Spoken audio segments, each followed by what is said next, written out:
ایسے food poisoning میں نہیں ہوتا۔ وہ بے چینی سے اپنے ہاتھ سے لگی نالیاں الٹ پلٹ کے دیکھنے لگی۔ پھر اس نے سائڈ ٹیبل پہ دری دواؤں کی ٹرے قریب کرنی چاہی تو داتن نے اسے روک دیا۔ تالیہ، میری بات سنو، میشا کا خیال دل سے نکال دو، وہ غائب ہو چکی ہے۔ لیکن اگر میشا نہیں پکڑی گئی اور اس نے اعتراف نہیں کیا تو فاتح کا عہدہ کیسے بچ گیا؟ وہ لچتے ہوئے کہتے ہوئے دوائیاں ٹٹول کے دیکھ رہی تھی۔ دوسری جانب خاموشی چھائی رہی تو تالیہ نے چونک کے گردن موڑی۔ داتن کی شکل دیکھ کے اس کا دل ڈوبا۔ آج سوموار ہے، آج اپوزیشن نے ان کو امپیچ کرنا تھا۔ اگر میشا نہیں ملی تو اس کی نظریں دیوار پہ لگی ٹی وی اسکرین کی جانب اٹھی۔ وہ تاریک تھی۔ میں فاتح کو نہیں بچا سکی؟ اس کے لب بے یقینی سے پھڑپھڑائے۔ داتن، ٹی وی آن کرو۔ مگر تالیہ، تم ابھی ریسٹ کرو۔ پلیز ٹی وی آن کرو۔ اس نے بے چینی سے داتن کا ہاتھ تھاما۔ آنکھوں سے آنسو ٹپکنے لگے۔ انہوں نے کئی برس اپنے اس خواب کے لیے محنت کی ہے، مگر یہ سارے لوگ ان کے خلاف جمع ہو کے ان کو ہرانے جا رہے ہیں اور میں کچھ نہیں کر سکی۔ داتن چپ چاپ اٹھی اور ٹی وی آن کیا۔ اسکرین روشن ہوئی تو سامنے ہی نیوز دکھائی دے گئی۔ پارلیمان کا منظر دکھایا جا رہا تھا۔ پردھان منتری اپنے ڈیسک کے پیچھے کھڑا کچھ کہہ رہا تھا اور سب خاموشی سے سن رہے تھے۔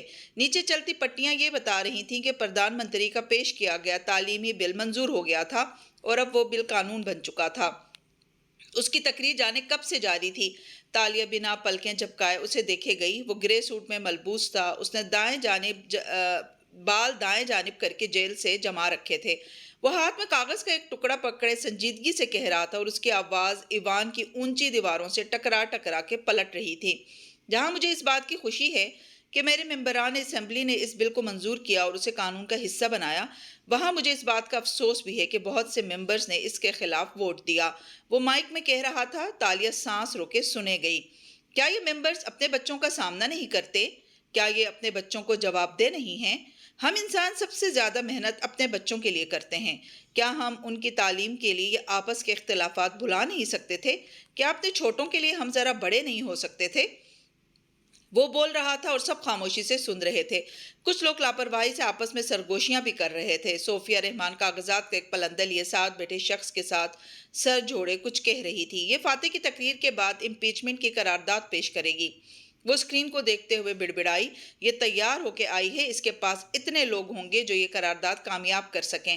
لیکن جن لوگوں نے فاتح کے بل کے حق میں ووٹ دیا ہے وہی لوگ امپیچمنٹ کے حق میں ووٹ کریں گے کیا؟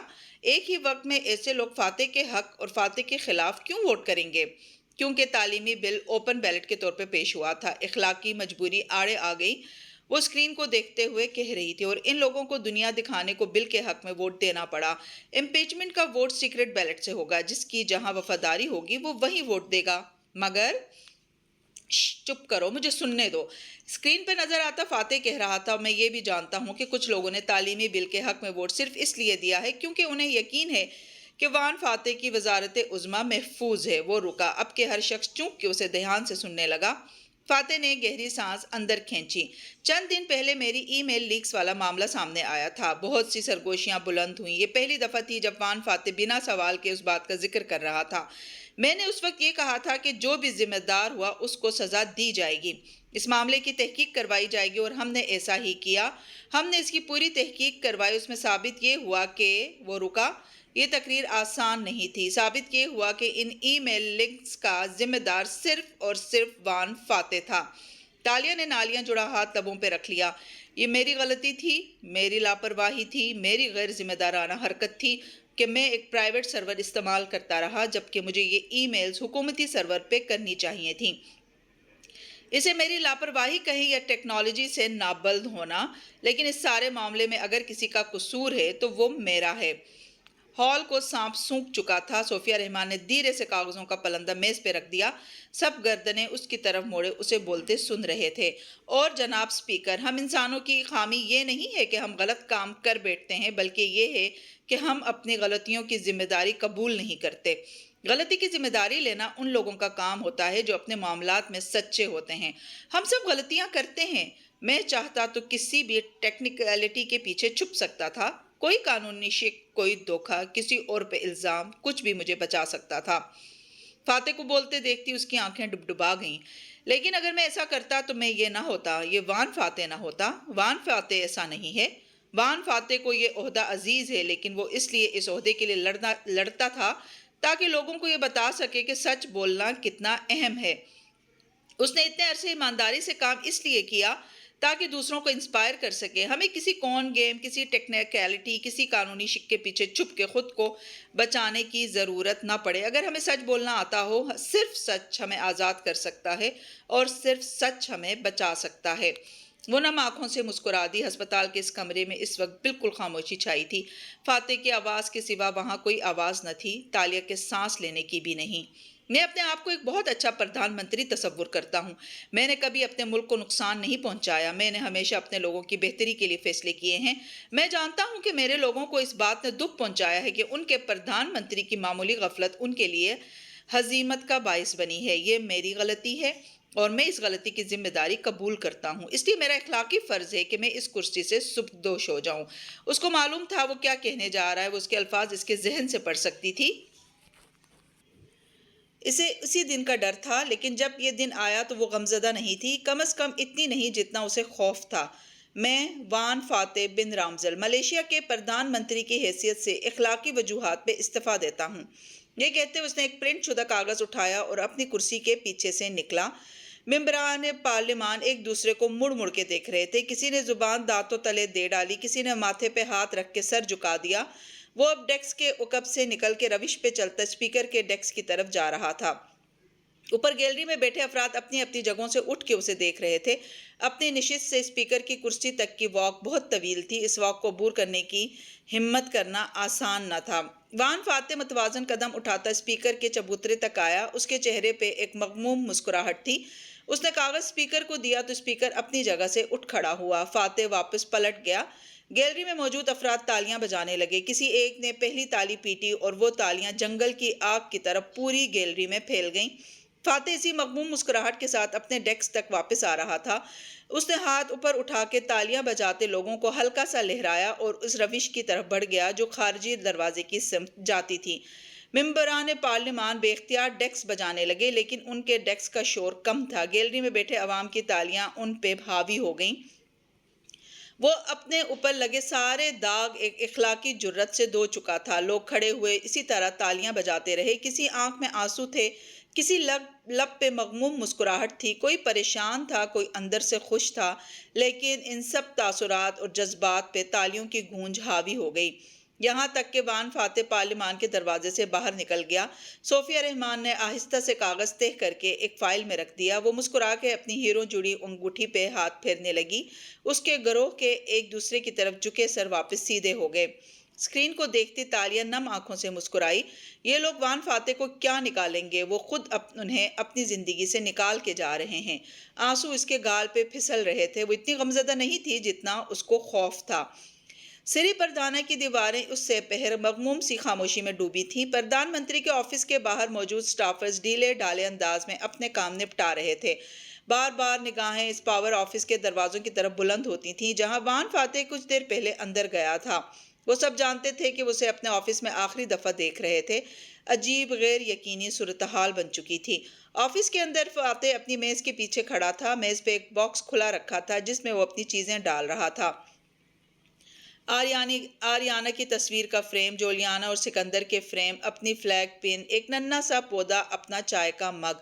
سامنے کھڑا شاہدان اداسی سے اسے دیکھ رہا تھا۔ داتوسری، ہم آپ کو بہت مس کریں گے۔ فاتح نے سر اٹھا کے اسے دیکھا، مسکرایا، پھر سر نیچے کر کے اپنا کام کرنے لگا۔ ٹویٹر پہ لوگ ابھی سے ٹرینڈز ٹویٹ کر رہے ہیں کہ وان فاتح اپنا استعفیٰ واپس لے لیں، اور آپ نے، شاہدان نے ایک نظر میز پہ رکھے دوسرے استعفیٰ کو دیکھا، آپ نے پارٹی کی رکنیت تک سے استعفیٰ دے دیا ہے۔ میرے سیاست کرنے کے دن ختم ہو چکے ہیں شاہدان، وہ اپنا لیپ ٹاپ اندر رکھتے ہوئے بولا۔ میں نے اس کرسی پہ کئی سال حکومت کی اور یہ جان لیا کہ مجھے خوشی نہیں دے سکتی، لیکن آپ اس کرسی پہ رہ کے بہت کچھ کر سکتے تھے۔ اپنے ملک کے لیے کوئی کام کرنے کے لیے اس کرسی کی ضرورت نہیں ہوتی۔ مجھے یہ بات سمجھنے میں ایک عمر بیت گئی ہے، میں اس کے بغیر بھی بہت کچھ کر سکتا ہوں۔ وہ مڑا اور پیچھے بنے کیبنٹ تک گیا، پھر سیاہ کور والی فائلز کا پلندہ اٹھایا۔ شاہدان تیزی سے آگے بڑھا اور جلدی سے باقی فائلز اٹھوائیں، پھر انہوں نے ان کو باکس میں ڈالا۔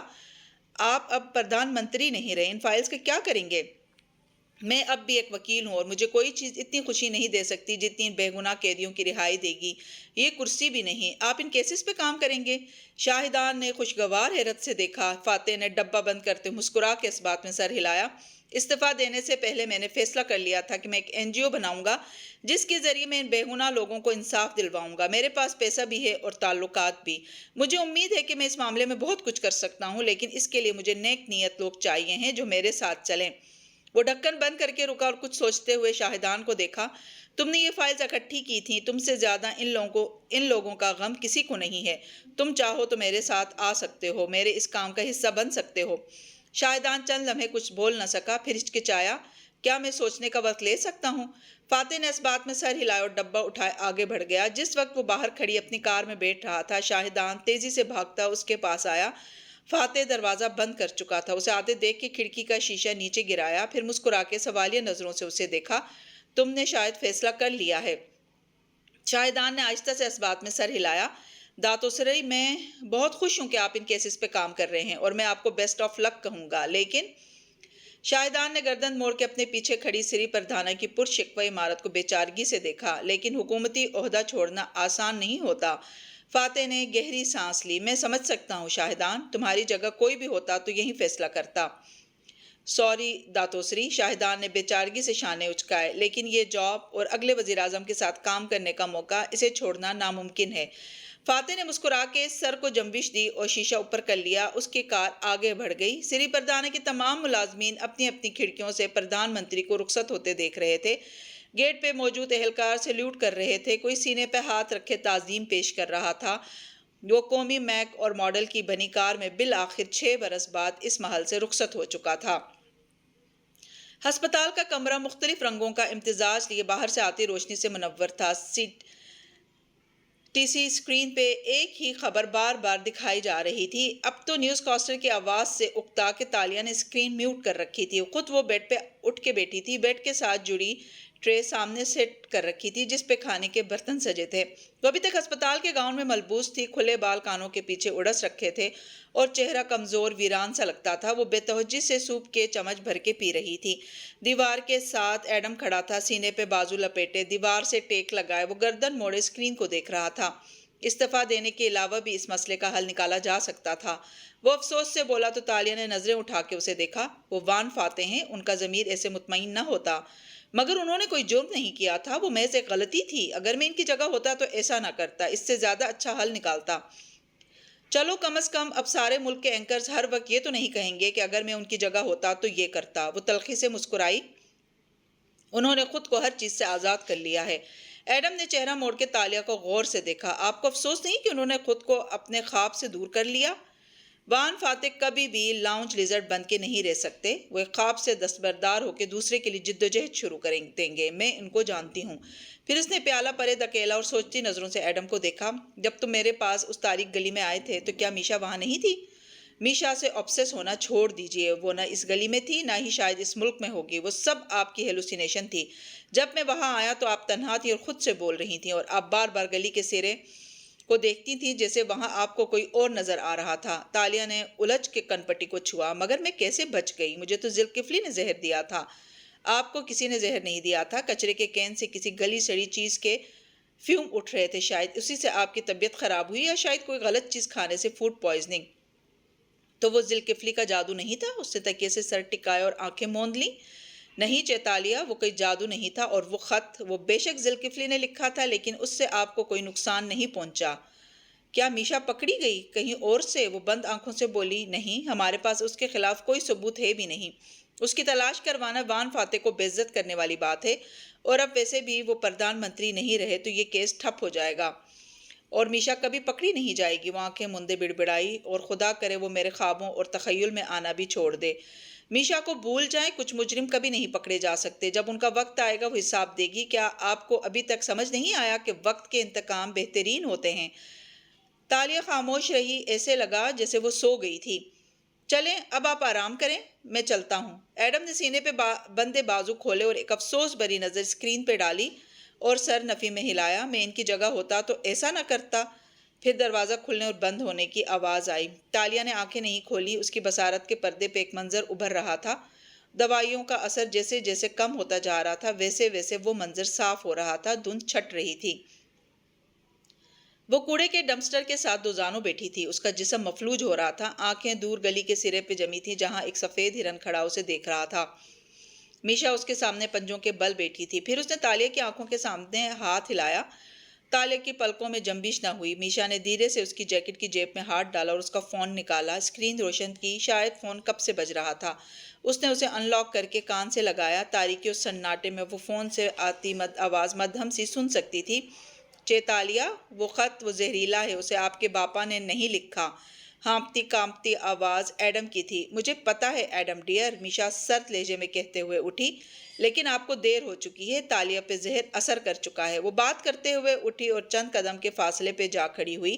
اس کی تالیہ کی طرف پشت تھی، فون سے آتی آواز رک گئی، وہ صرف میشا کی آواز سن سکتی تھی۔ میں تالیہ کے ساتھ ہوں، مسز شیلا کامل کے گھر کی پچھلی گلی میں ایک ڈمپسٹر کے ساتھ۔ اچھا۔ وہ رک کے سنتی رہی، تالیہ کی نظریں ہرن پہ جمی تھیں، وہ اب پلٹ رہا تھا۔ ذوالکفلی کے زہر کا تریاق کسی کے پاس نہیں ہے سوائے ذوالکفلی کے۔ ظاہر ہے میں اسے لا سکتی ہوں، میں چوری کرنا جانتی ہوں۔ وہ سرد سا ہنسی۔ خیر، اگر آپ کو تریاق چاہیے تو وان فاتح سے کہیں کہ میرا کیس بند کر دے، میری فائل کلوز کر دی جائے، کوئی مجھے تلاش نہیں کرے گا، مجھے آزادی سے رہنے دیں۔ نہ آپ میرے راستے میں آئیں گے نہ میں آپ کے۔ آپ تالیہ کو ہسپتال لے کر جائیں، آپ کو آپ کا تریاق میں پہنچا دوں گی۔ میں نے کہا نا، میں پہنچا دوں گی، لیکن میری اور آپ کی ڈیل خفیہ رہے گی۔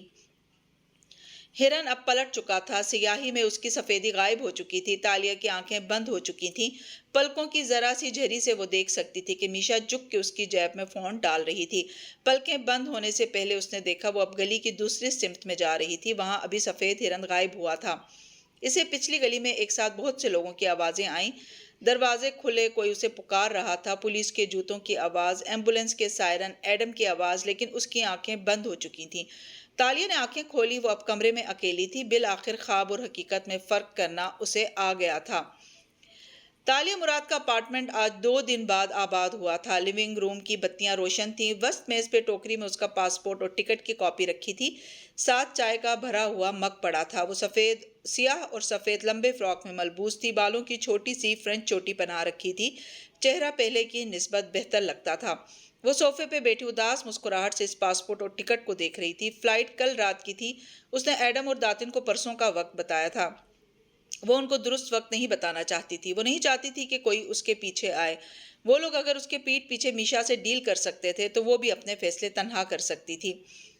دروازے پہ گھنٹی ہوئی تو وہ چونکی، کلائی پہ بندھی گھڑی دیکھی، اس وقت کون؟ وہ اٹھ کے دروازے تک آئی، پھر میجک آئی سے باہر جھانکا، پھر گہری سانس لے کر پیچھے ہوئی اور دروازہ کھولا۔ سامنے فاتح کھڑا تھا، سفید شرٹ اور بلیک پینٹ میں ملبوس، جیبوں میں ہاتھ ڈالے، وہ مسکرا کے اسے دیکھ رہا تھا۔ کیسی ہو؟ آپ کیسے ہیں داتوسری؟ پھر رکی، اب تو آپ کو داتوسری نہیں کہنا پڑے گا نا؟ جب میں نے آخری دفعہ چیک کیا تھا تو میں اس ملک کا وزیر اعظم نہیں تھا۔ وہ خود ہی آگے بڑھایا، اسے پیچھا ہونا پڑا۔ اندر آ کے وہ طائرانہ نگاہوں سے گردن گھما کے اطراف کا جائزہ لینے لگا۔ اور جب میں نے آخری دفعہ چیک کیا تھا تو تم بہت امیر تھی، پھر اتنا چھوٹا اور عام سا فلیٹ؟ لیونگ روم کے وسط میں کھڑے ہوئے فاتح نے حیرت سے اسے دیکھا۔ سیاہ سفید فراک والی لڑکی مسکرا کے کندھے اچکاتے ہوئے سامنے آئی۔ حالم کو اونچے گھروں کا اب شوق نہیں رہا، ویسے بھی ایک عارضی ٹھکانہ تھا۔ پھر کچن کاؤنٹر کی سمت چلی گئی۔ چائے پئیں گے؟ میں نے زندگی میں ایک بات سیکھی ہے کہ جو لوگ چائے کو انکار کرتے ہیں ان سے دوستی نہیں رکھنی چاہیے۔ وہ مسکرا کے کہتا ہوا آگے آیا اور بڑے صوفے پہ بیٹھا، ٹانگ پہ ٹانگ جمائے پوری توجہ سے اسے دیکھنے لگا جو کچن میں کام کر رہی تھی۔ میشا کا کچھ پتہ نہیں چلا؟ فاتح کی طرف پشت کیے وہ کیتلی میں چائے کا پانی رکھتے ہوئے بولی، میں پردھان منتری نہیں ہوں، اس لیے مجھے کچھ علم نہیں۔ وہ بظاہر لا علمی سے بولا۔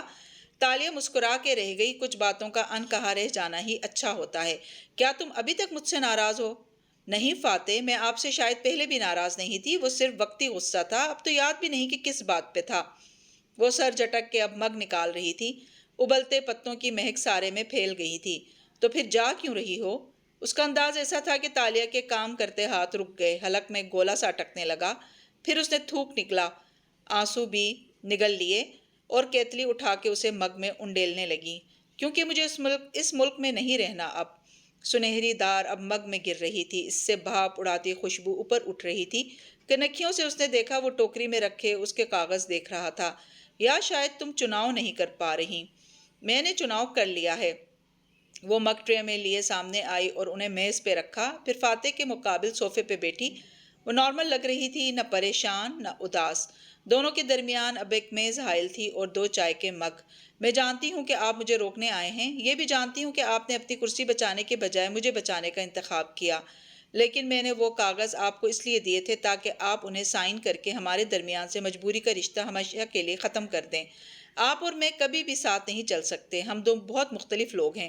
میں آپ کی طرح سفید نہیں ہوں، میں سیاہ بھی نہیں ہوں، میں اس کے درمیان کچھ ہوں، مجھے اپنے آپ کو ڈھونڈنا ہے۔ آپ بھلے اس کاغذ پہ سائن کریں یا نہ کریں، آپ مجھے جانے سے نہ روکیں۔ آپ تالیہ کو تالیہ کی تلاش کے سفر میں جانے دیں۔ کیا تم نے ابھی تک خود کو تلاش نہیں کیا؟ وہ اسے دیکھتے ہوئے نرمی سے بولا۔ چائے کے مگ ہنوز انچھوئے رکھے تھے۔ تالیہ کا ذہن بھٹکا، اسے سبز آنکھوں والا سفید ہرن یاد آیا۔ نہیں، میں ابھی تک خود کو جان نہیں پائی ہوں۔ میں ایک پیچیدہ انسان ہوں فاتح، بہت پیچیدہ۔ مجھے ایک لمبے عرصے کے لیے اس سب سے دور جا کے خود کو سمجھنا ہے۔ اور تم کہاں جاؤ گی؟ مختلف ملکوں میں، مختلف تہذیبوں کے درمیان، ماضی کی یادوں اور حال کے لوگوں کے درمیان مجھے وقت گزارنا ہے۔ مجھے یہ دنیا بہت مشکل سے واپس ملی ہے۔ ہماری یہ دنیا جادوئی دنیا ہے فاتح، میں اس دنیا کو ایکسپلور کرنا چاہتی ہوں۔ میں ایک بیک پیک کے ساتھ کچھ بھی جمع کرنے کی تمنا کیے بغیر پہاڑوں پہ چڑھنا چاہتی ہوں، سمندروں کا سفر کرنا چاہتی ہوں، وہ کہہ رہی تھی اور اس کی آنکھوں میں ایک الوہی سی چمک تھی۔ اور کیا ہے جو تم نہیں کرنا چاہتی؟ یہ کون گیمز، یہ ناٹک، یہ حالم والے کام؟ میں ان سب سے دور جانا چاہتی ہوں۔ میں اسپین کے کسی کیفے میں سوپ بنانا چاہتی ہوں، میں پراگ کے کسی قلعے کے سامنے پینٹنگ بنانا چاہتی ہوں۔ میں آپ کی کسی سفر میں آپ کے ساتھ نہیں چل سکتی کیونکہ مجھے ابھی چند سال اپنی تلاش کے سفر پہ نکلنا ہے۔ تالیہ، وہ دھیمی آواز میں گویا ہوا، ایسا نہیں تھا کہ مجھے تمہاری بات کا یقین نہیں تھا، یعنی وہ جو تم نے میشا کے متعلق کہا۔ تم کھل کے کہتی تو میں مان جاتا، مگر اس وقت ماحول کچھ ایسا ہو گیا تھا کہ ہمارے درمیان تلخی در آئی، ورنہ میرے جاتے ہی آپ نے اپنی سیکیورٹی ٹیم کو میشا کو چیک کرنے کا کہا ہوگا، اور مجھے بعد میں اندازہ ہو گیا تھا۔ وہ اداسی سے مسکرائی۔ میں نے کہا نا، اب تو مجھے یاد بھی نہیں کہ ہم کیوں لڑے تھے۔ اگر میں کہوں کہ مجھے تمہاری اور تمہیں میری ضرورت ہے اور یہ کہ تم میرے پاس رہو تو کیا تم رک جاؤ گی؟ وہ اس کی آنکھوں میں دیکھ کے کہہ رہا تھا۔ اس کا دل کمزور پڑنے لگا، لیکن نہیں، آج اسے مضبوط رہنا تھا۔ آپ یہ نہ کہیں، میں رکنا نہیں چاہتی۔ فاتح نے شکست خوردہ انداز میں گہری سانس لی۔ کیا تم کبھی واپس آؤ گی؟ میں نہیں جانتی فاتح، لیکن میں آپ کو پوسٹ کارڈز بھیجا کروں گی۔ اس کی آنکھیں ڈبڈبائیں۔ اور تم اس پوسٹ کارڈ پہ واپسی کا پتہ تحریر نہیں کیا کرو گی۔ میں سمجھ گیا۔ اس نے جھک کے مگ اٹھایا اور واپس پیچھے ہوتے ہوئے گھونٹ بھرا۔ چائے قدرے ٹھنڈی ہو چکی تھی۔ آپ وہ کاغذ سائن کریں یا نہ کریں، اب مجھے اس سے فرق نہیں پڑتا، کیونکہ تالیہ کی زندگی میں اب کسی اور کی گنجائش نہیں ہے۔ اس نے نم آنکھوں سے شانے اچکائے اور اپنا کپ اٹھایا۔ اس کی چائے گرم تھی یا شاید ہاتھ ٹھنڈے تھے۔ تمہیں مجھ سے ہمیشہ گلہ ہوتا تھا کہ میں تمہیں بچانے نہیں آتا۔ وہ جواب میں کچھ کہنے لگی، لیکن فاتح نے ہاتھ کے اشارے سے اسے روک دیا۔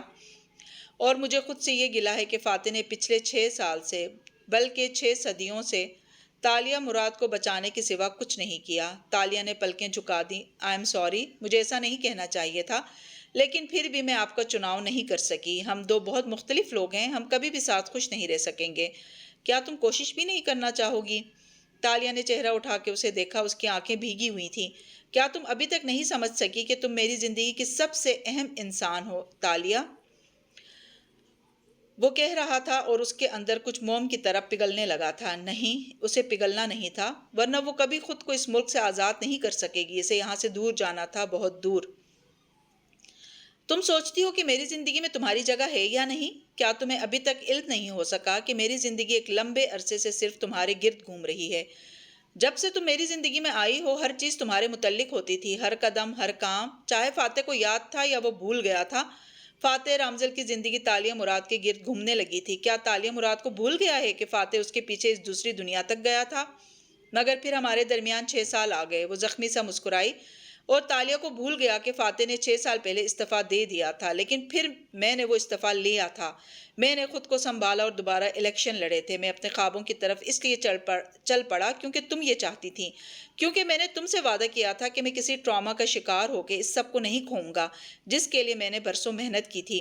مجھے نہیں معلوم تھا کہ تم کہاں ہو، مگر ان 6 سالوں میں نے تمہارا بہت انتظار کیا تھا۔ مجھے یقین تھا کسی ایک دن دروازہ کھلے گا اور سامنے تم ہوگی، یا فون بجے گا اور میں اسے اٹھاؤں گا اور آگے سے تم بولو گی۔ میں نے کبھی یہ تصور نہیں کیا کہ تالیہ واپس نہیں آئے گی۔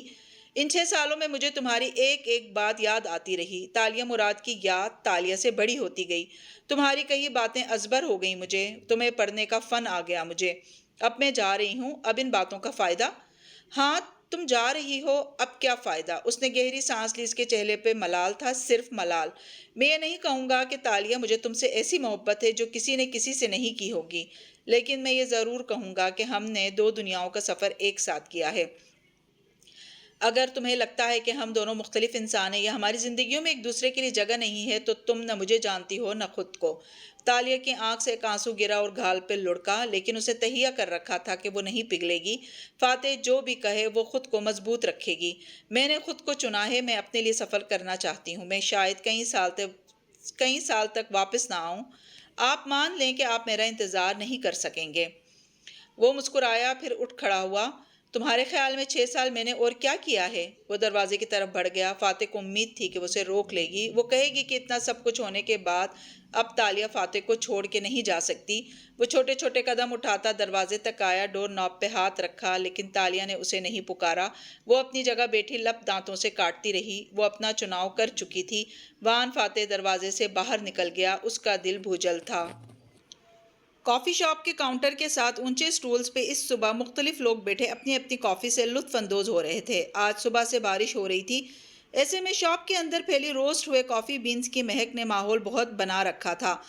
بارسٹا ایک کے بعد ایک کافی کپ کاؤنٹر پہ رکھتی آوازیں لگا رہی تھی۔ ہر کپ پہ کافی لینے والے کا نام لکھا تھا، انچے ساحر، مسٹر ساحر۔ مصروف سے انداز میں اس نے آواز لگائی تو کاؤنٹر کی طرف پشت کیے کھڑا شخص اس جانب گھوما۔ اس نے سیاہ کوٹ کے اوپر سیاہ ہیٹ پہن رکھا تھا۔ مسکرا کے اس نے ٹشو سے کپ تھاما اور اسے لیے شاپ کے کونے میں بنی ایک میز تک آیا۔ اپنی کافی رکھ کے پاؤچ پہ بیٹھتے ہوئے اس نے عام سے انداز میں کہا، میں کافی دیر سے تمہیں اپنا پیچھا کرتے دیکھ رہا ہوں پتری تالیہ، تم سامنے آ سکتی ہو۔ ذی الکفلی نے مسکرا کے چہرہ اوپر کیا، اس کی چمکتی آنکھیں متلاشی انداز میں ارد گرد گھومی اور پھر وہ اسے نظر آ گئی، ایک ستون کے پیچھے سے نکلتی تالیہ۔ اس نے گلابی پھولدار فراک کے اوپر سرمئی ہیٹ پہن رکھا تھا، اس کے ہیٹ پہ لگا پھول اور ساتھ جڑی موتیوں کی لڑی بھی سرمئی تھی۔ بال جوڑے میں بندھے تھے اور آنکھوں میں غصہ تھا، تنفر تھا۔ میں تم سے آج ایک آخری بات کرنے آئی ہوں۔ وہ جارحانہ انداز میں سامنے والے کاؤچ پہ بیٹھی اور میز پہ اپنے دونوں ہاتھ رکھے۔ میں سن رہا ہوں، مگر اتنے غصے میں کیوں ہو؟ ذی الکفلی نے مسکرا کے چینی کا پیکٹ اٹھایا اور کافی میں چھڑکا، پھر اسٹک سے اسے ہلایا، پھر ڈھکن بند کر کے نظریں اٹھائیں تو وہ اسی طرح اسے گھور رہی تھی۔ ویسے تم ابھی تک گئی نہیں، تمہاری آج فلائٹ ہے نا؟ اس نے ایک گھونٹ بھرتے ہوئے محظوظ انداز میں تالیہ کو دیکھا۔ تم نے مجھے زہر کیوں دیا؟ کیا تم نے مجھے دھوکہ نہیں دیا تھا؟ دونوں میں کوئی فرق ہے کیا؟ پہلے تم نے میرے باپ کو اپنے جادو میں دھکیلا، پھر مجھے۔ تمہارے پاس سارے سوالات کے جواب تھے، لیکن تم ذی الکفلی، تم ہم سب کو اپنی انگلیوں پہ کٹ پتلیوں کی طرح نچاتے دیکھتے رہے۔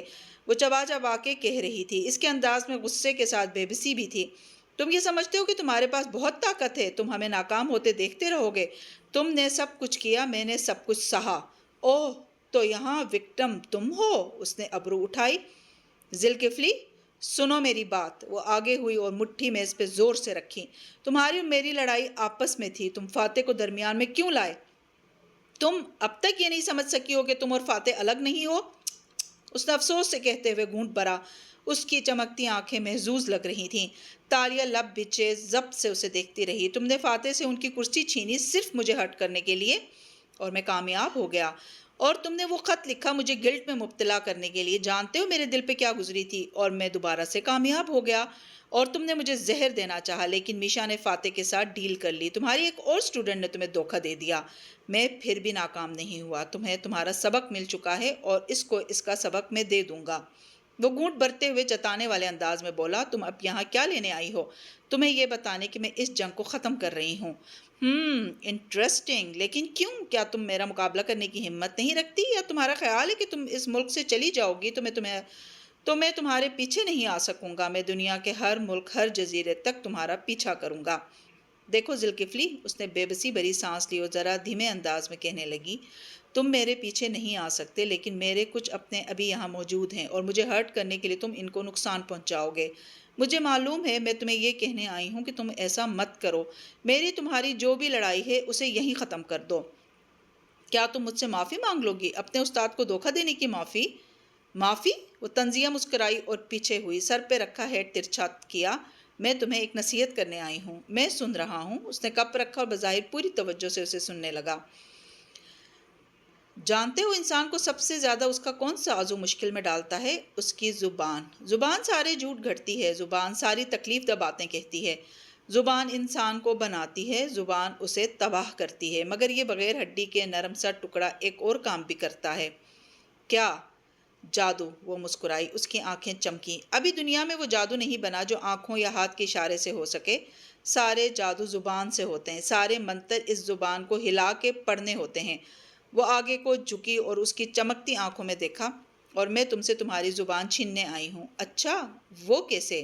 وہ مسکرا کے بولا، بارستہ کو 1000 رنگت دے کر۔ ذی الکفلی کی رنگت بدلی۔ اس نے چونک کے اپنے کپ کو دیکھا، پھر اس کے ابرو اکھٹے ہوئے۔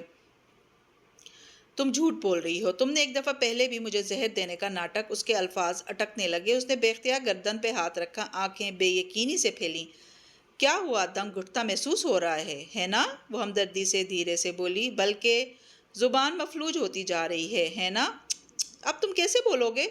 اور بولو گے نہیں تو جادو کیسے کرو گے؟ اور جادوئی زہر کیسے بناؤ گے؟ وہ کھانسا، اس کی آواز گٹھی گٹھی سی نکلی۔ اس نے ہاتھ سے تالے کی طرف اشارہ کیا اور زبان ہلانی چاہی۔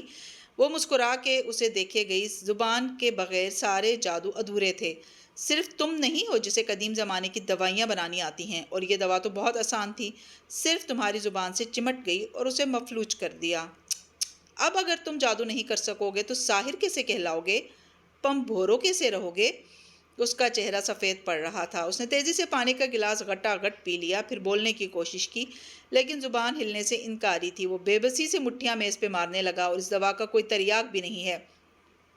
زبان کے زہر کا تریاق ویسے بھی کوئی نہیں ہوتا ساحر۔ وہ تلخی سے مسکرائی اور اٹھی۔ تم نے ٹھیک کہا تھا، میں سفید گھوڑے والی شہزادی نہیں ہوں۔ اگر ہوتی تو تم سے صلح کر لیتی۔ میں سیاہ گھوڑے والی شہزادی بھی نہیں ہوں، ورنہ تمہیں جان سے مار دیتی۔ میرا رنگ کچھ اور ہے ان دونوں کے درمیان کا۔ اس نے سرمئی ہیٹ سر پہ سختی سے جمایا اور میز کے پیچھے سے نکلی۔ وہ اب سر جھکا کے کھانس رہا تھا۔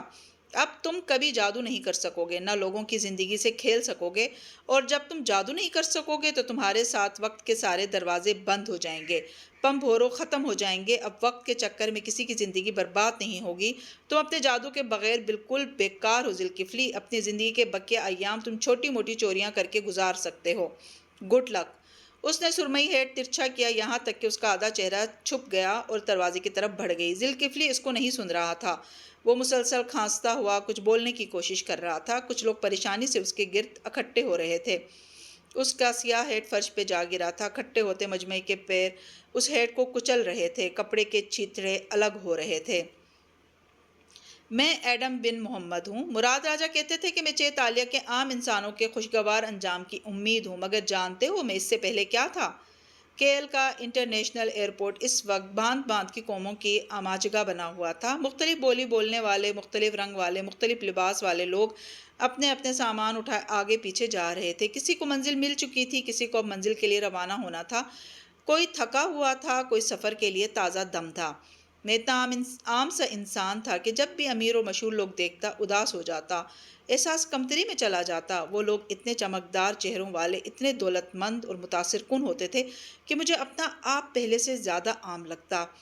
وہ دونوں کندھوں پہ بیک پیک پہنے ایئرپورٹ کے باہر روڈ پہ کھڑی تھی۔ اس نے پاؤں کو چھوتی سفید میکسی پہن رکھی تھی اور بالوں کی اونچی پونی بنا رکھی تھی۔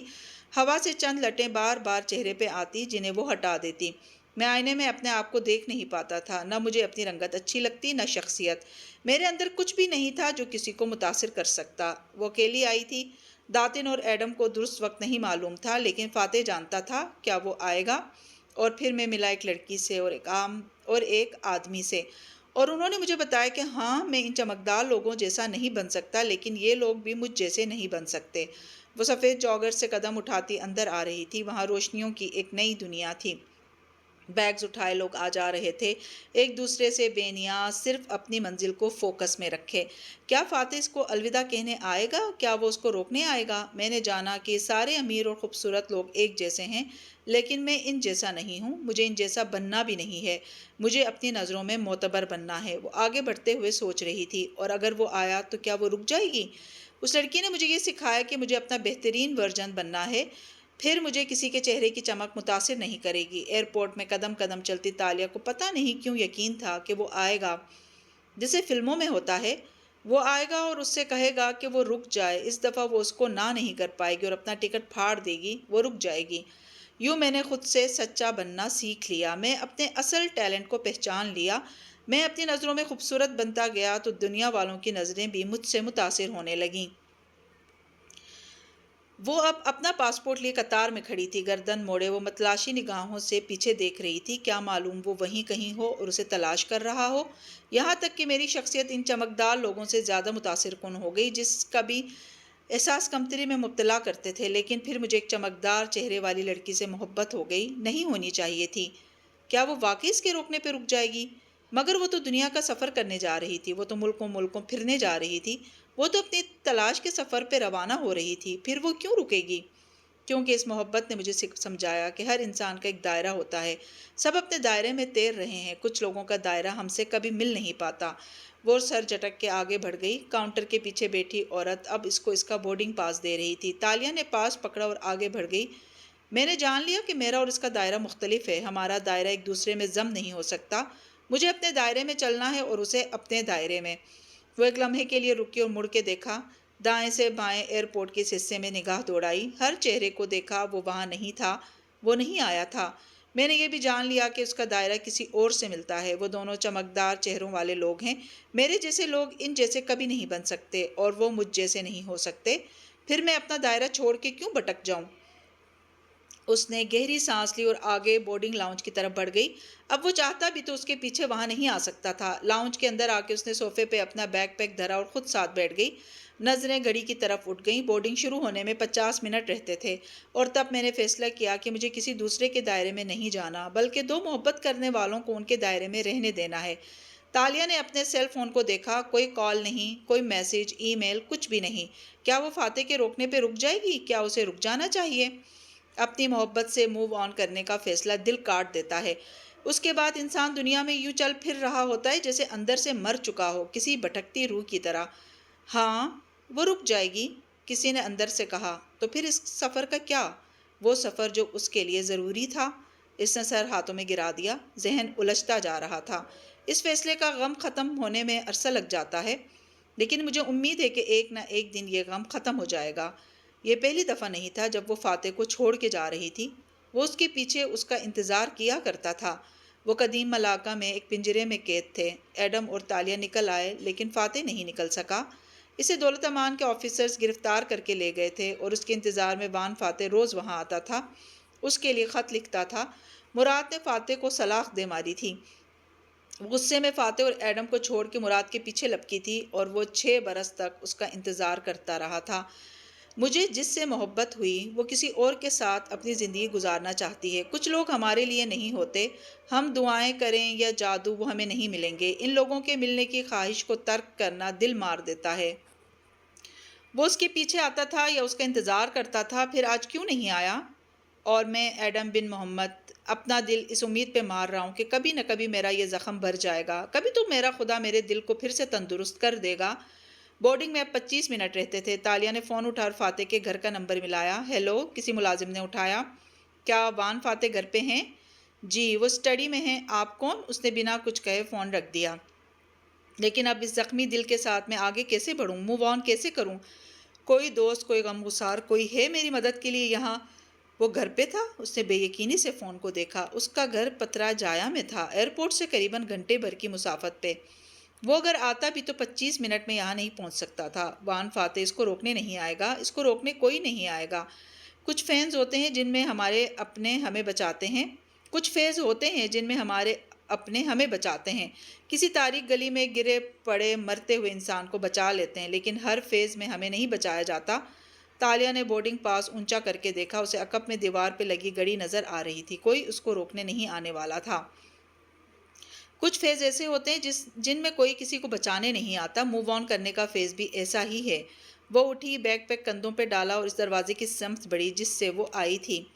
یہ سفر انسان کو تنہا کرنا پڑتا ہے، اس میں اپنی بھلائی کے فیصلے بھی اسے تنہا کرنے پڑتے ہیں۔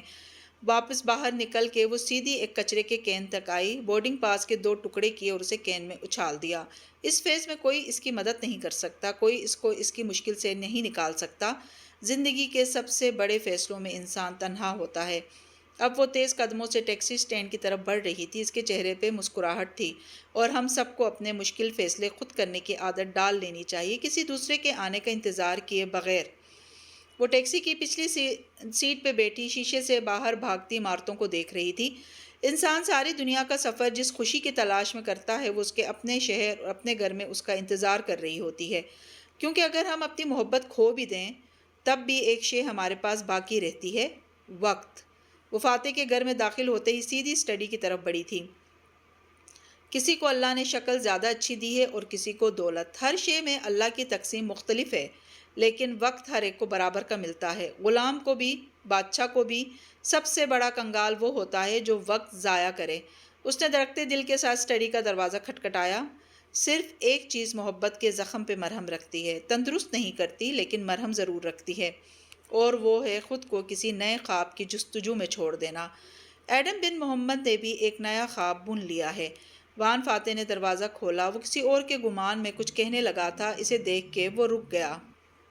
چند لمحے خاموشی کی نظر ہو گئے۔ دونوں کے درمیان بس ایک کھلا دروازہ تھا، اور اس کو پار کرنا وقت کے دروازوں کو پار کرنے سے زیادہ مشکل فیصلہ ثابت ہوا تھا۔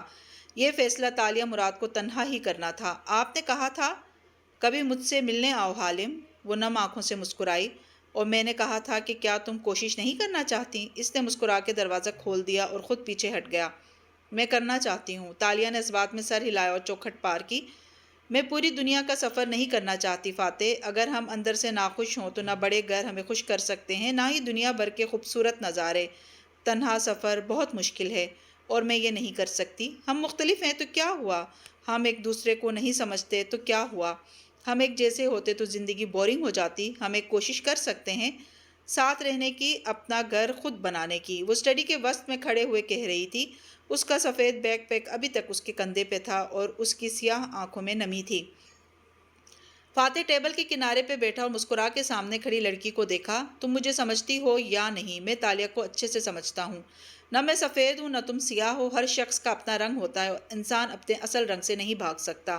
مجھے معلوم تھا کہ تم واپس آ جاؤ گی۔ میں تمہارے انتظار میں تھا۔ 1 دن بعد یا 1 سال بعد تم ضرور آؤ گی۔ اسی لیے آپ میرے پیچھے ایئرپورٹ نہیں آئے؟ اس نے گلہ کیا۔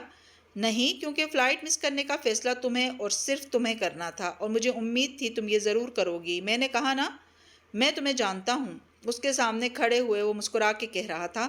اس کا انداز پرسکون تھا، نرم اور اپنائیت لیے۔ مجھے کیا معلوم کہ آپ کو یقین تھا یا نہیں؟ اس نے ابرو اٹھایا۔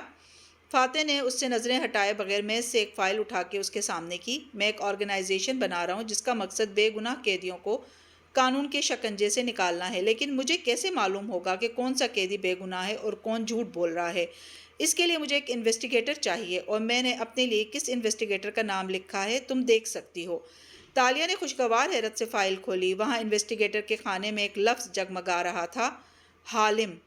اور تالیہ بنت مراد کھلے دل سے مسکرا دی۔ وہ ایک دفعہ پھر ایک خواب بن رہا تھا، اور وہ اس خواب میں اس کا ساتھ دینے کے لیے ہمیشہ کی طرح تیار تھی۔ 2 ماہ بعد، بہار 2023 2023۔ وہ ایک روشن دن تھا۔ نہ دھوپ تیز تھی، نہ چھایا بہت ٹھنڈی تھی۔ بہار کی خوشگوار ہوا سارے میں چل رہی تھی۔ کوالالمپور کے ڈاؤن ٹاؤن میں ٹریفک سست روی سے چل رہی تھی۔ سڑک کے دونوں اطراف خوبصورت فٹ پاتھ بنے تھے جن پہ لوگ دونوں اطراف میں چلتے ہوئے جا رہے تھے۔ ایسے میں صوفی گتے کی ٹرے میں کافی کے 4 بڑے کپ پھنسائے تیز تیز چل رہی تھی۔ تیز چلنے سے اس کی بالیاں جھول رہی تھیں اور ماتھے پہ خفا سی سلوٹیں دکھائی دیتی تھیں۔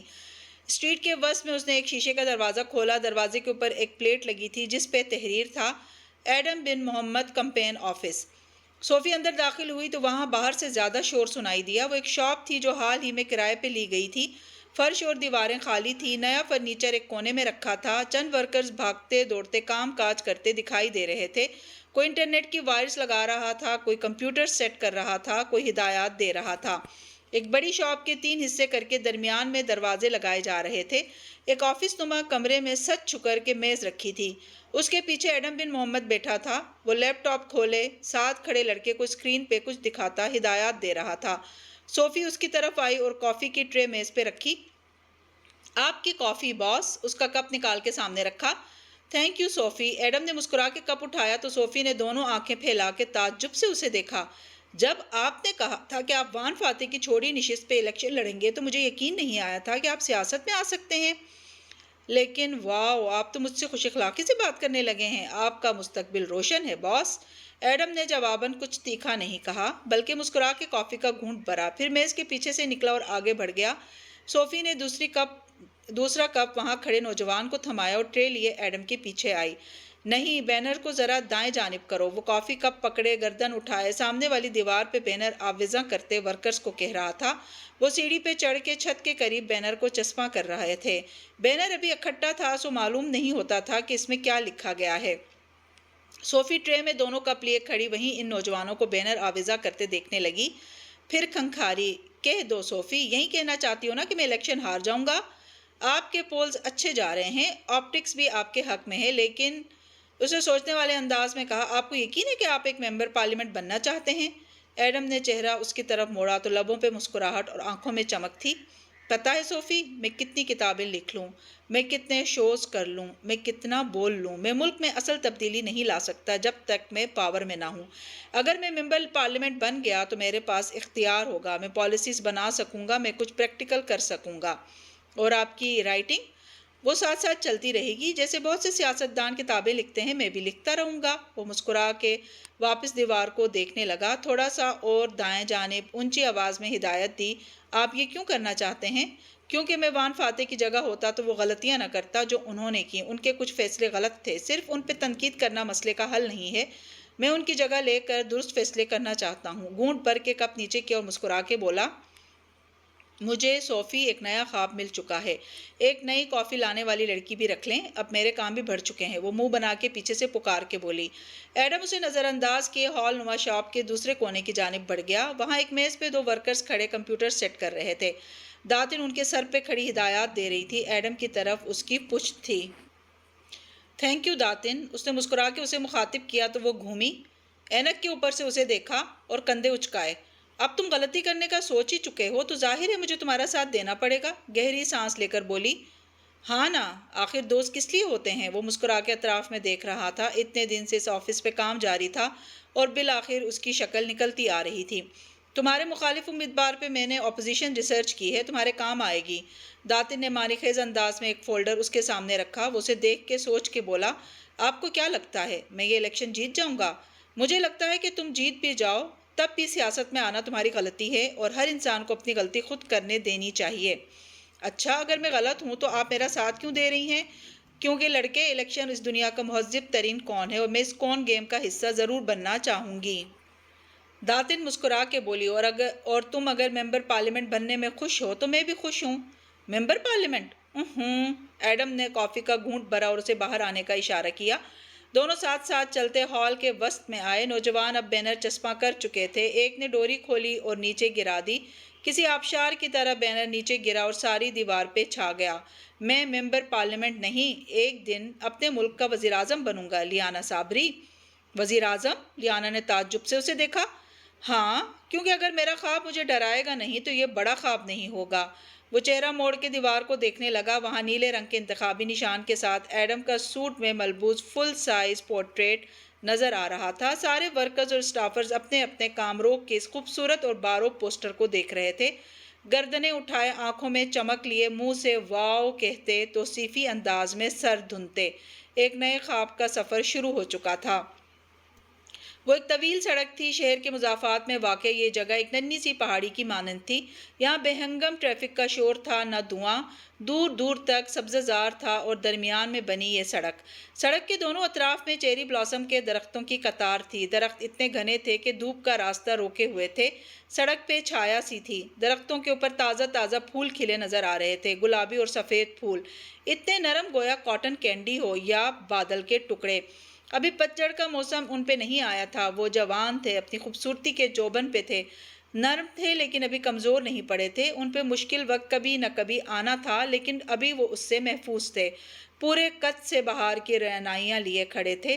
سڑک کے اختتام پہ ایک گھر تھا، 2 منزلہ لکڑی کا گھر جس کی مخروطی چھت بھی لکڑی کی بنی تھی۔ اس کی بالائی بالکونی کے کھلے دروازے سے لگتا تھا کہ وہ کسی کا گھر ہے۔ البتہ نچلی منزل کے ہال کمرے میں لگی میز کرسیوں سے معلوم ہوتا تھا کہ یہاں کوئی قہوہ خانہ تھا۔ دروازے پہ لگی لکڑی کی تختی پہ انگریزی میں جیا لکھا تھا۔ اندر آؤ تو وہ کوئی سیاحوں کے لیے خصوصی طور پہ بنائی کافی شاپ تھی۔ اس کو قدیم زمانے کے آرکیٹیکچر پہ آراستہ کیا گیا تھا۔ آئل پیسٹل سے بنی قدیم ملاکہ کی یادگار پینٹنگز، برتن بھی پرانی طرز کے تھے۔ البتہ دیوار پہ لگا مینیو نئے زمانے کا تھا، گو کہ ویٹرز پرانے زمانے کے سفید باجوک رنگ میں ملبوس تھے، لیکن کافی کے روسٹ ہوئے بینز کی مہک بتاتی تھی کہ وہ ایک تھیمڈ کافی شاپ تھی۔ شاپ کے مالک بالائی منزل پہ رہتے تھے۔ باہر سے اندازہ ہوتا تھا کہ ان کی رہائش گاہ چھوٹی اور سادہ سی ہے، شہر سے دور، خوبصورت مگر سادہ سے طرز زندگی، اور سامنے چیری بلاسم کے درختوں کی قطار۔ درختوں کی اس دو رویہ قطار کے ساتھ ایک جگہ سڑک کے کنارے ایک بینچ رکھا تھا۔ اس بینچ پہ فاتح بیٹھا تھا، سیاہ ڈریس شرٹ پہنے، آستین پیچھے کو موڑے، وہ ٹانگ پہ ٹانگ جمائے ایک فائل کی برگردانی کر رہا تھا۔ دفعتاً اس نے سر اٹھا کے دیکھا تو سامنے کافی شاپ سے تالیہ چلی آ رہی تھی۔ اس کے کھلے بال کندھوں سے نیچے گر رہے تھے۔ اس نے سادہ باجوک رنگ پہن رکھا تھا۔ ٹھنڈی ہوا چل رہی تھی جس سے بال اڑ رہے تھے۔ اس کے ہاتھ میں کافی کے 2 مگ تھے۔ فاتح نے اسے دیکھا اور مسکرایا، وہ بھی مسکرا دی، پھر قریب آئی اور ایک مگ اسے تھمایا۔ تھینک یو، اس نے مسکرا کے مگ تھاما۔ وہ اپنا مگ لیے ساتھ بیٹھی اور گردن اٹھا کے درختوں کو دیکھا۔ سکوراہا نامی، بالآخر ان درختوں نے پھول اٹھا لیے ہیں۔ ہاں، اور دیکھو یہ کتنے خوبصورت ہو گئے ہیں۔ جب ہم نے یہ گھر لیا تھا تب یہ ویران اور خالی تھے، لیکن وقت انسان کو پھل دے دیتا ہے۔ وہ دونوں ساتھ ساتھ بینچ پہ بیٹھے درختوں پہ آئی بہار دیکھ رہے تھے۔ وقت، وہ مسکرائی، پھر جیسے کچھ یاد آیا، آپ کی سکندر سے بات ہوئی؟ وہ کال کر لے گا، وہ مطمئن تھا۔ جب تالیہ ان کی فیملی کا حصہ بنی تو سکندر اور جولیانا نے ان کے ساتھ رہنے سے انکار کر دیا تھا۔ جولیانا نے کہا کہ وہ بورڈنگ شفٹ ہونا چاہتی ہے اور زندگی میں پہلی دفعہ ایک نارمل ہائی اسکول میں داخلہ لینا چاہتی ہے۔ سکندر اپنی یونیورسٹی کے ہاسٹل میں شفٹ ہو گیا تھا۔ جولیانا باپ کو فون کرتی تھی اور ایک دفعہ ملنے بھی آئی تھی، لیکن سکندر نے رابطہ منقطع کر رکھا تھا۔ اور اگر اس کی ناراضی ختم نہ ہوئی؟ تالیہ نے افسوس سے پوچھا۔ تالیہ، اگر مجھے لگتا کہ وہ اپنی ناراضی ختم نہیں کرے گا تو میں اسے ہاسٹل نہ جانے دیتا۔ وہ میرا بیٹا ہے، میں اسے جانتا ہوں، وہ چند ماہ میں ٹھیک ہو جائے گا۔ وہ مسکرا دی۔ جو شخص اس کے ساتھ بیٹھا تھا وہ ایسا ہی تھا، ہر حالت میں پر امید، ہر شخص کے اندر کی اچھائی پہ یقین رکھنے والا۔ فاتح، میں خوش ہوں اس بات پہ کہ میں نے درست فیصلہ کیا۔ ہوا چیری بلاسم کی شاخوں کے درمیان سے سرسراتی ہوئی گزر رہی تھی۔ وہ دونوں ایک گلابی لبادہ اوڑھے درخت تلے بیٹھے تھے۔ تالیہ بول رہی تھی اور وہ مسکراتے ہوئے اسے سن رہا تھا۔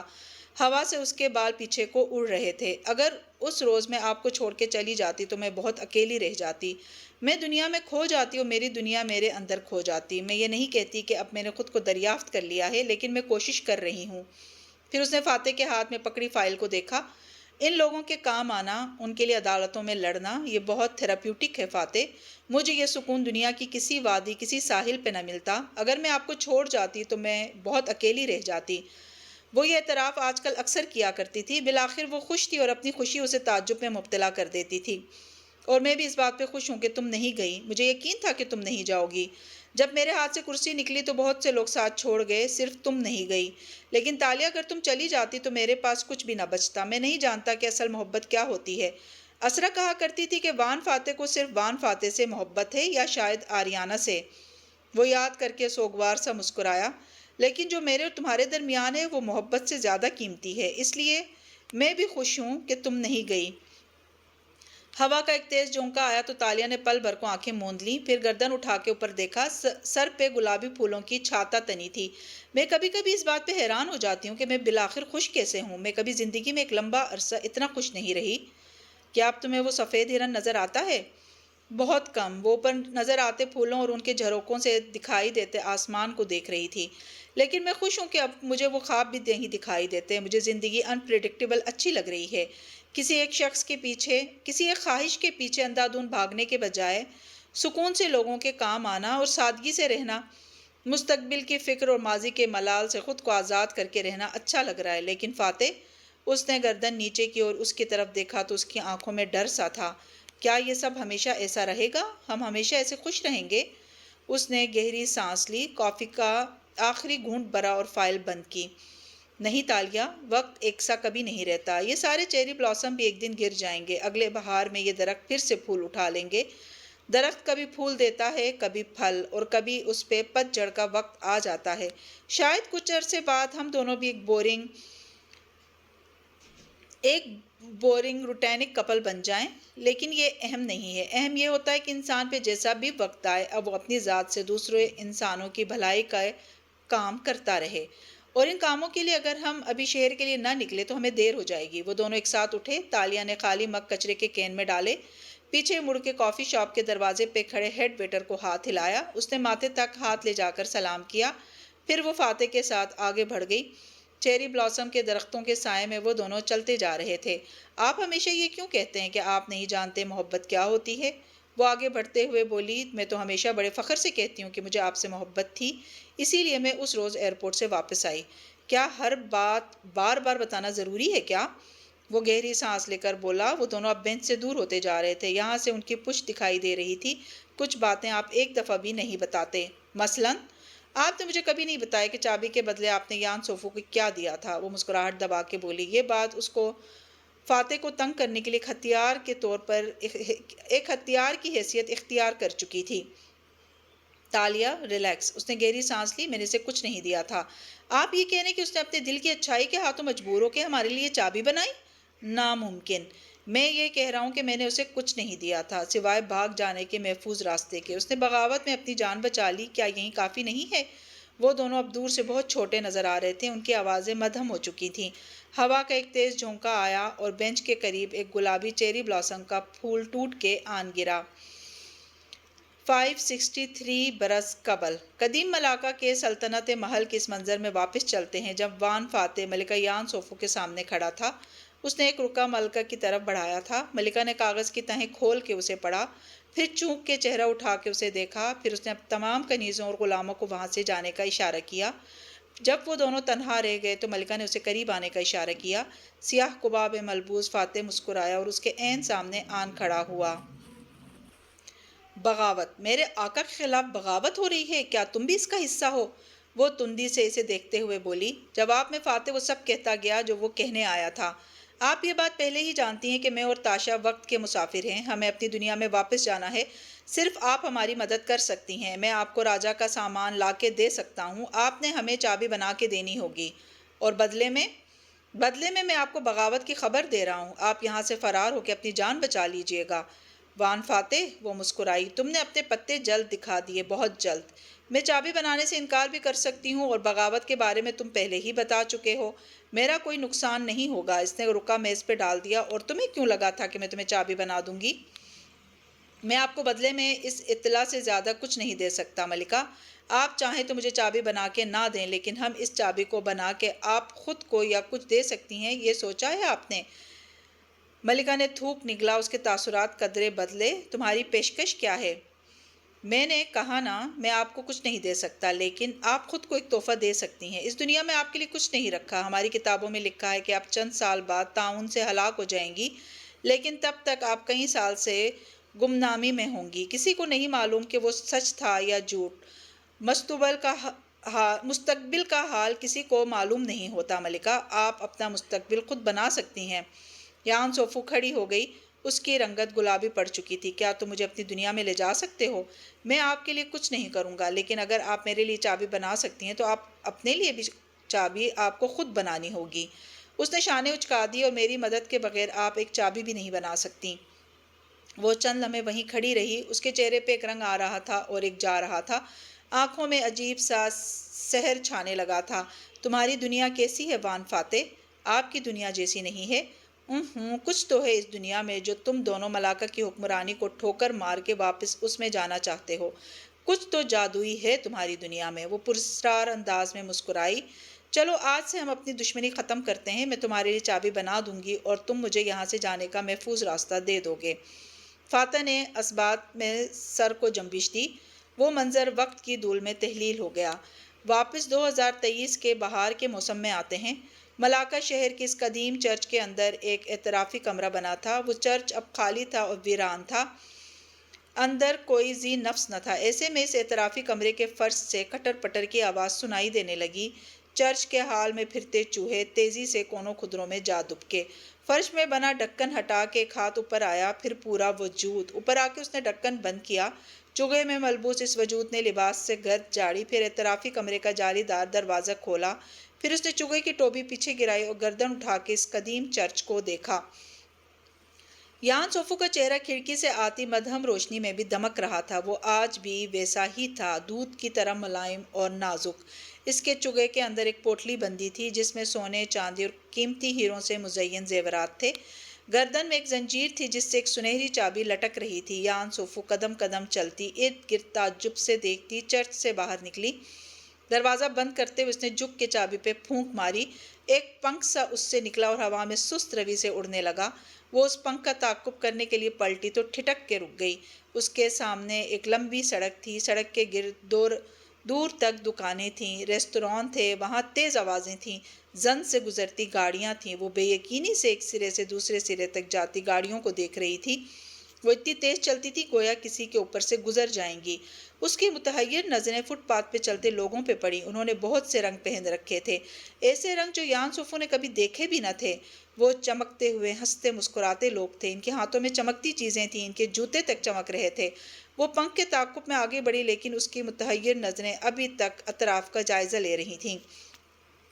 سڑک کنارے جگہ جگہ کارٹ دھکیلتے لوگ چل رہے تھے۔ ان کے کارٹ پہ رنگ برنگی چیزیں تھیں، گلابی، روئی جیسی کپاس سے بنی چیزیں، ہر رنگ کے مشروب کی بوتلیں۔ آسمان سے زوردار چنگھاڑ سنائی دی تو اس نے گھبرا کے سر اٹھایا۔ اس کے عین سر کے اوپر سے ایک اڑن کھٹولا تیزی سے گزرا تھا۔ یان سوفو نے دھیرے سے چہرہ نیچے کیا۔ سامنے کھڑا ایک شخص اپنے ہاتھ میں پکڑے ریموٹ کی مدد سے ایک ڈرون کیمرے کو فضا میں اڑا رہا تھا۔ اس کا کیمرہ کسی اڑنے والی مکڑی کی طرح درختوں کے اوپر ہوا میں تیر رہا تھا۔ یان سوفو کے لب بالآخر مسکراہٹ میں ڈلے۔ یہ دنیا بہت خوبصورت تھی، یہ دنیا جادوئی دنیا تھی۔ شاہ چین کی بیٹی کو اس کے خوابوں کی طلسماتی سرزمین مل گئی تھی۔ لیکن اس سے پہلے اسے پمبورو کے راہبر کو ڈھونڈنا تھا۔ وہ پنکھ کے پیچھے چپ چاپ چلتی گئی۔ وہ اسے گھاس اور پارکس کے اندر سے گزارتا آگے لے جا رہا تھا۔ اس کے جادو نے اسے بتایا تھا کہ سابقہ پمبورو رہنما اپنا جادو اور ذہنی توازن دونوں کھو چکا تھا، اور پمبورو راہبر کی جگہ کبھی خالی نہیں رہتی، وہ جگہ بھر چکی تھی، اور جس نے اس جگہ کو بھرا تھا، یان سوفو اس کا چہرہ اپنے پیالے میں دیکھ چکی تھی۔ اسے وہ چہرہ پسند آیا تھا۔ اسے وہ پنکھ اسی کے گھر لے جا رہا تھا۔ قریباً 10 منٹ تک چلتے رہنے کے بعد بالآخر شاہ چین کی بیٹی ایک کالونی کے سرے پہ آ رکی۔ اس کالونی میں گھروں کی ایک قطار تھی۔ وہ پنکھ 3 نمبر کے گھر کے گیٹ کے پاس زمین پہ گر گیا تھا۔ یان سوفو نے مسکراتی نظریں اٹھائیں۔ اب اسے اس گھر کا دروازہ کھٹکھٹانا تھا اور شکار باز راہبر سے ملاقات کرنی تھی۔ راہبر کو معلوم تھا کہ وہ آ رہی ہے اور راہبر کو اس کا انتظار تھا۔ اس نے چوگے کی ٹوپی پیچھے پھینکی اور پورے اعتماد سے آگے بڑھ گئی، پھر لکڑی کے گیٹ میں ہاتھ ڈال کے اسے کھولا اور اندر چلی آئی۔ اب وہ مرکزی دروازے کی طرف جا رہی تھی اور چھوٹے باغیچے میں لگے پھول اس کو دلچسپی سے دیکھ رہے تھے۔ سبز گھاس پہ اگے گہرے اور ہلکے نیلے پھول، جامنی اور پیلے پھول، سرخ اور نارنجی پھول۔